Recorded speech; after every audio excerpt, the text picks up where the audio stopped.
On t'aime pas tous, bien-aimés, frères et sœurs. Quelque chose se passe au Congo. C'est rigolo.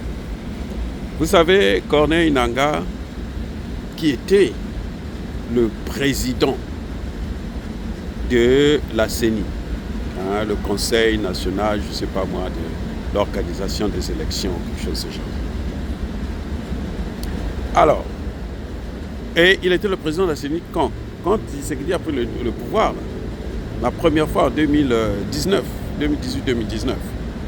Maintenant, à un moment donné, il n'était plus au poste, donc il a choisi de rentrer dans la rébellion.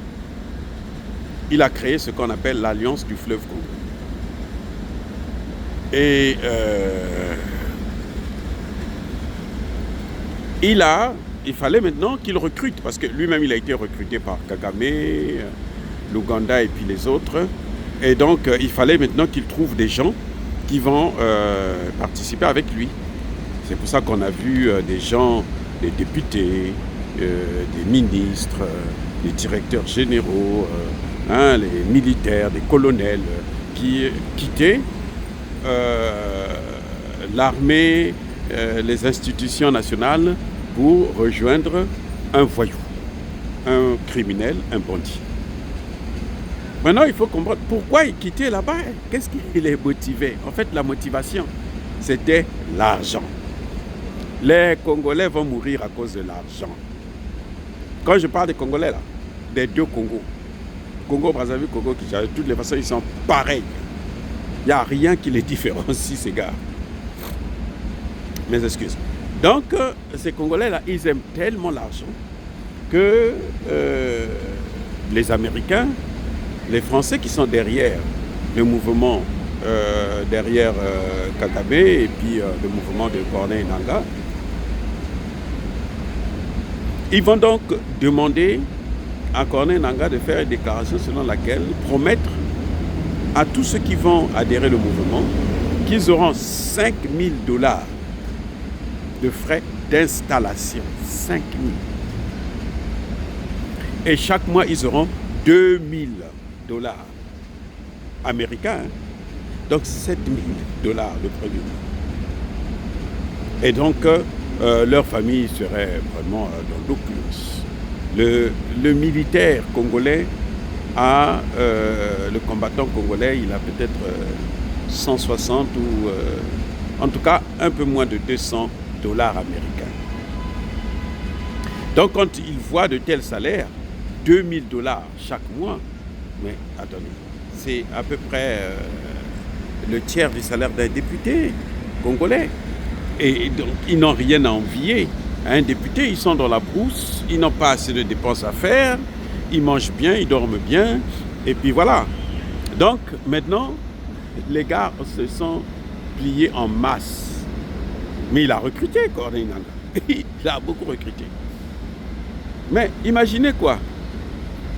Au moment où je vous parle là, ils sont en train de quitter le mouvement, ils sont en train de revenir. Vous savez pourquoi? Parce qu'ils n'ont pas eu les $5,000 d'installation et ils n'ont pas eu les 2,000 qu'ils devraient recevoir chaque mois pour se nourrir et nourrir leur famille.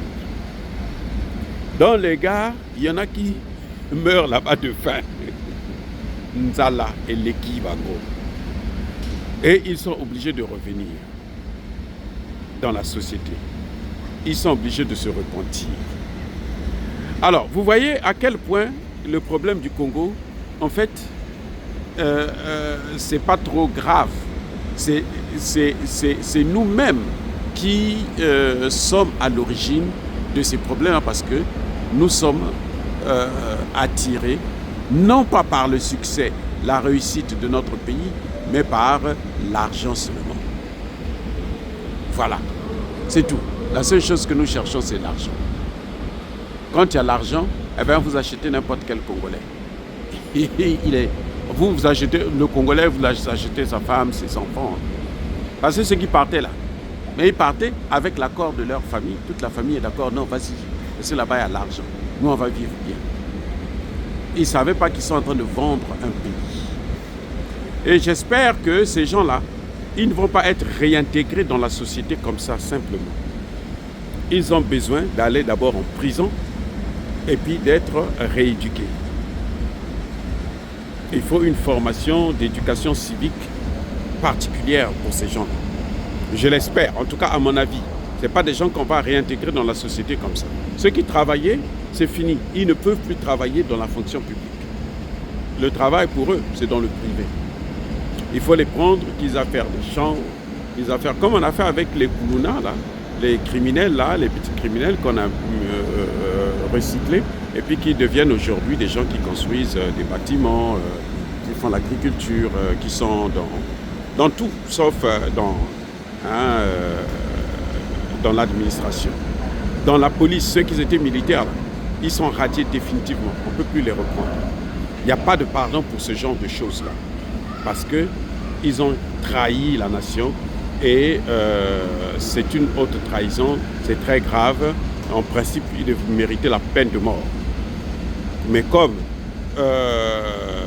ils peuvent bénéficier de certaines circonstances, puisque le mouvement a été créé il n'y a pas très longtemps, donc on peut les recycler seulement, mais il faut qu'ils soient loin de la fonction publique, loin de la police, loin de l'armée, loin de la gendarmerie, loin de la santé et autres.